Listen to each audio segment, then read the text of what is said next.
And the distinction that I offer, and it's not my work, it's the work of Barry Johnson, who's done incredible work in this area. And he noticed what, we've known for thousands of years, ancient wisdom, the yin and the yang, that most matters of complexity are polarities. And he draws this distinction, which I talk about in the book, between problems to be solved, which has a, right or wrong answer.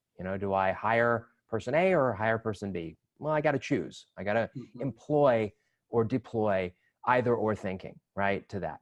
The problem is when we begin to see everything in the world as either or decisions, as problems to be solved. And the reality is most complex problems are not problems to be solved. They're polarities. They're natural, healthy tensions that actually can be leveraged to great effect if you change the way you think about them.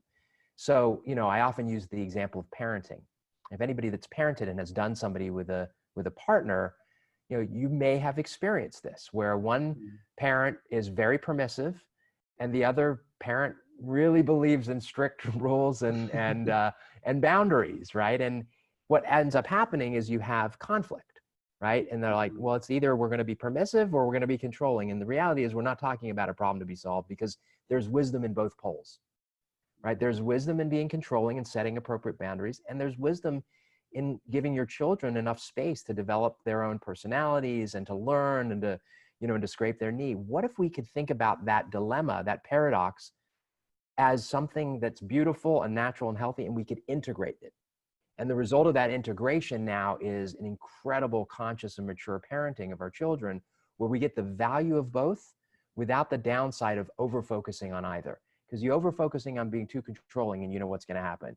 You over-focus on being too permissive and we know the results of that. And so this shows up in every part of our lives. In the organizational context, my polarity that I've worked on for a long time is challenging and celebrating.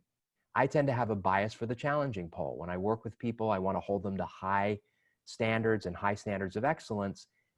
If I'm not careful, I neglect the celebrating because I'm worried that if I do too much celebrating, it breeds mediocrity.